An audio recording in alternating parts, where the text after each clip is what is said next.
thank God that we have Dr.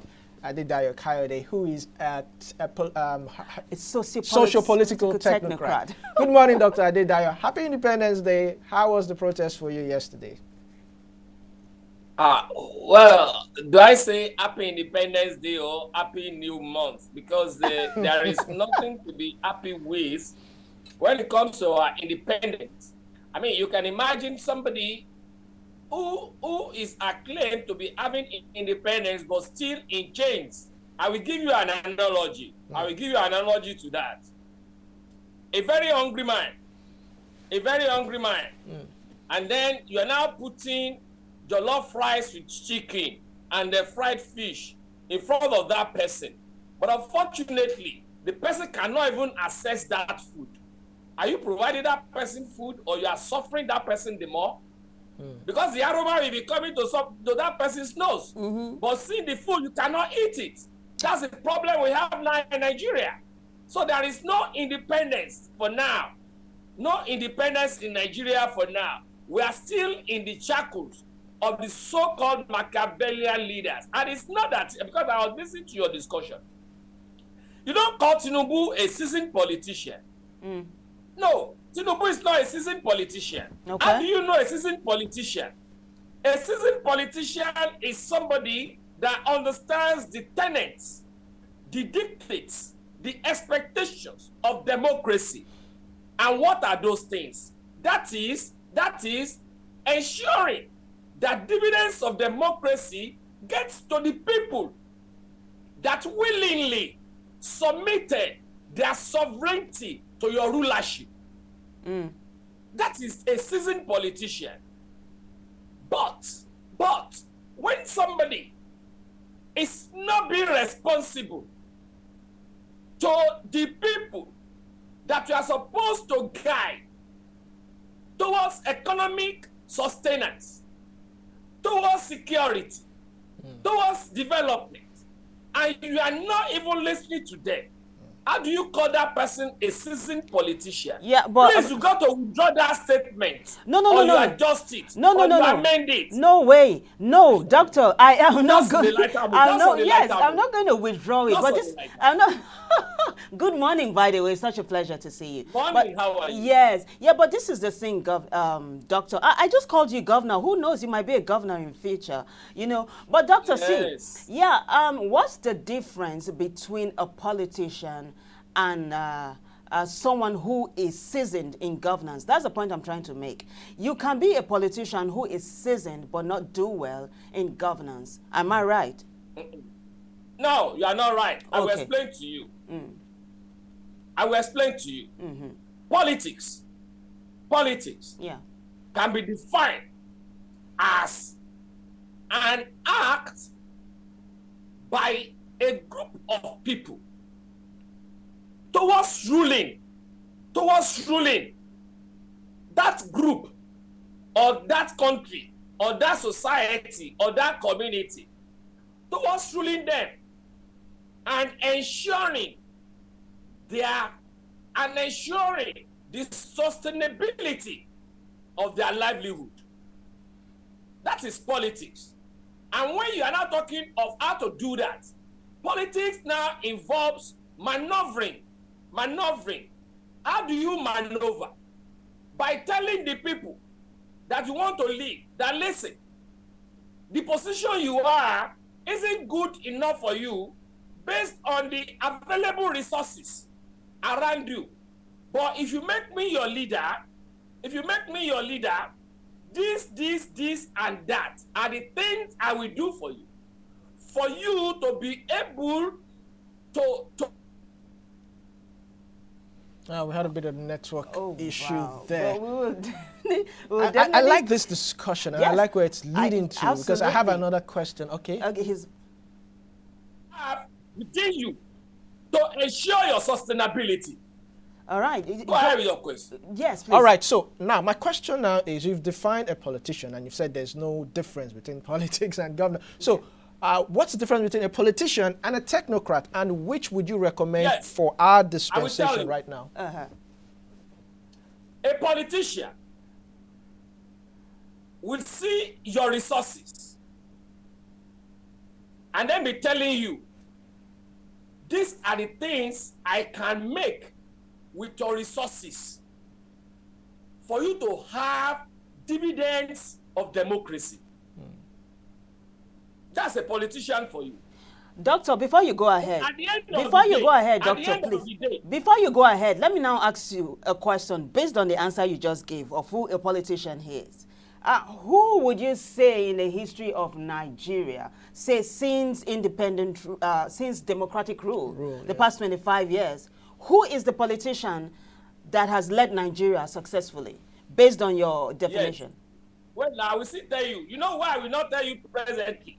Let me finish the second aspect of that is question as regards a technocrat. Okay. Then you will not be able to see who and who have been able to. All right? But unfortunately, the so-called politicians that are trying to maneuver you, to rule you with your resources, at the end of the day, when they get there, between you and me, they know virtually nothing about what is existing within that society. Talk less of how to now coordinate those things to ensure the high living standard for the people. The annexure of those resources to them are not the issue, but how to take those resources to fit, to benefit their various pockets. Now, let me come to the technocrat. A political technocrat is somebody that understands the nitty-gritty of societal development. Are you following that now? That understands the nitty-gritty of societal development. That is, looking at various differences. Because there's no society that is ever unique in the world. No society that has differences. The needs of the people differs. The available resources, even within a geographical space, also differs. Now, a technocrat, we now look at how do I annex these resources? And then how do I now look at the various differences of the people and then bring out the best out of all that? And additionally, we'll not be able to understand that there is no society that exists in isolation from other surrounding societies. That is, the world is now a global village. So a technocrat will look at that. This policy, that policy, this policy that I'm making for my people, how will it make us to look, or how will outside world look at us as a people? Is it detrimental to our identity, or is going to promote our identity? You need to wrap up on this topic. You need to wrap this up, Doctor, so that we can move on to something else. You need to wrap this up. You know, yes. Yeah, because we wanted to ask you about the October 1 protest, right? But before you go on, this is what the Oxford Dictionary says. A politician is a person who is professionally involved in politics, especially as a holder of an elected office. President Tinubu has been a two-time governor of Lagos State, he's been a senator, and he's now a president. Makes him a seasoned politician. Moving ahead now, I want to bring your attention to this. No, Doctor, let me quickly bring your attention to this. Let me quickly bring your attention to the point. That is not dictionary definition, but we're not talking about practicability. No, you can't come up with your own definition. You are not an Englishman. Doctor, let's go on with this particular headline on the front page of the Punch. It says, October 1 protests record low turnout nationwide. My colleague Olumide thinks that the protest failed to hit the mark. Do you think the purpose of the protest has been defeated totally?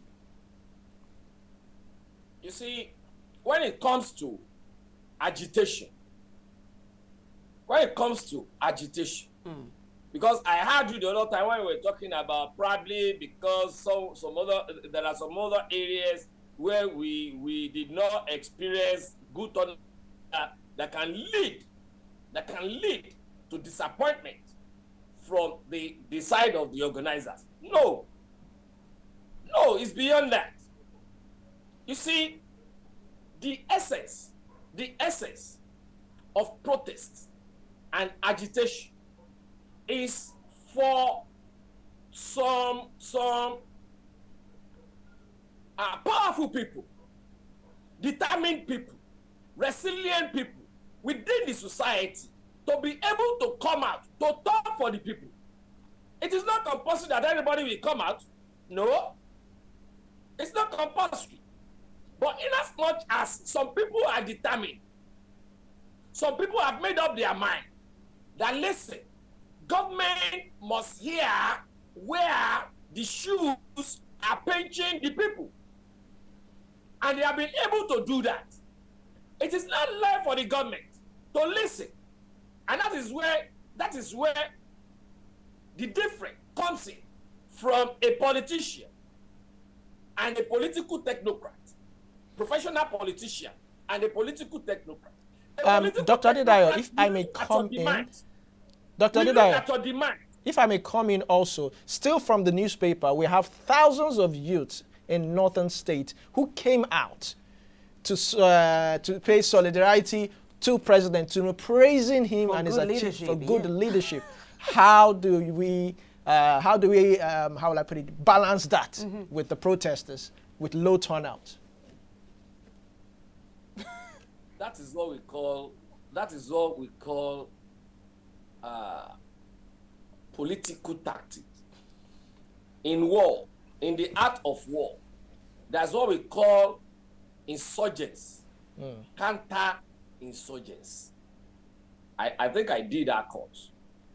Insurgency, counter-insurgency. Are you with me?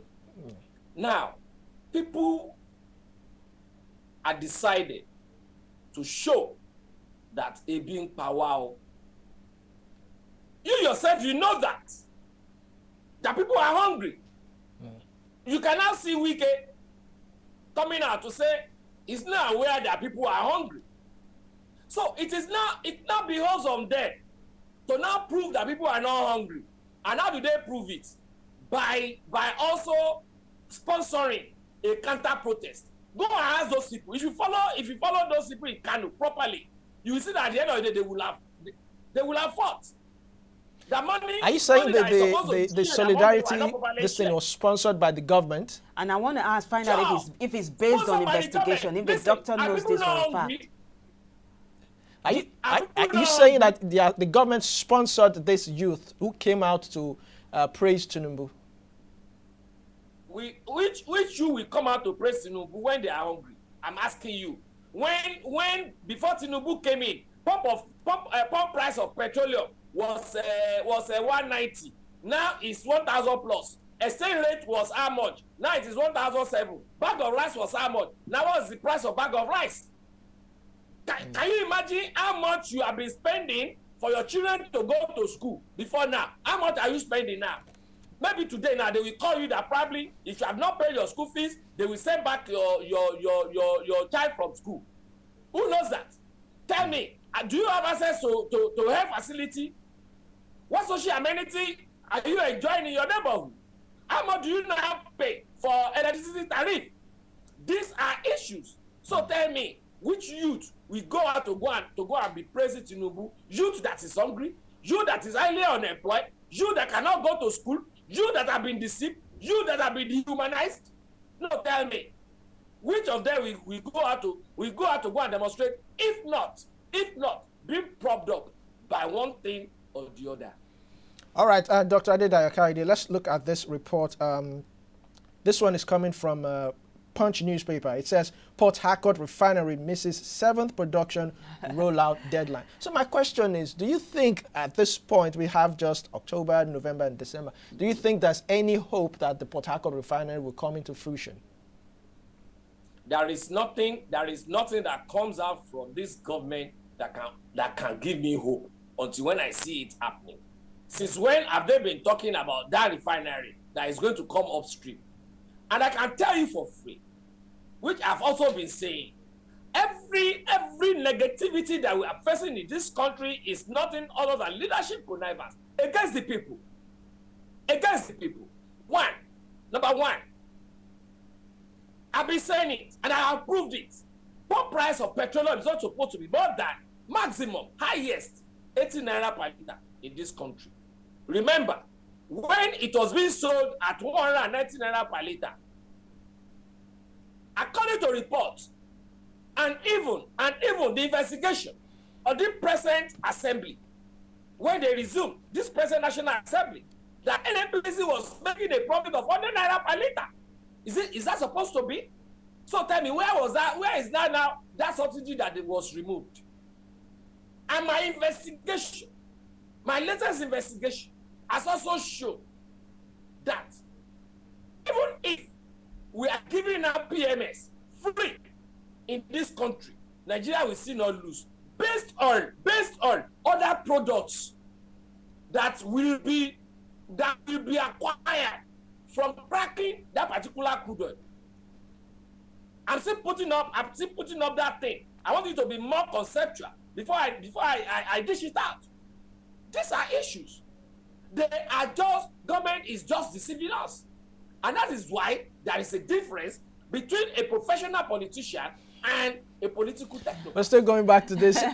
Maybe we'll create time, Dr. Adedayo. We'll have to create time to really dissect a politician, a technocrat, and who a seasoned politician should be. We have to do it. We need to come up with that topic. But we have to go. We can't borrow time at this point. We've exhausted our time. But you have been brilliant, and we also appreciate your thoughts this morning. Thank you very much. Thank you, Doctor. It's my pleasure being with you. And I pray and I hope that somehow, honestly speaking, Nigeria will get it again. I say amen to that. That's a very good prayer. Yes. Thank you, Doctor. Wow, that was a heated but very interesting discussion. Yes.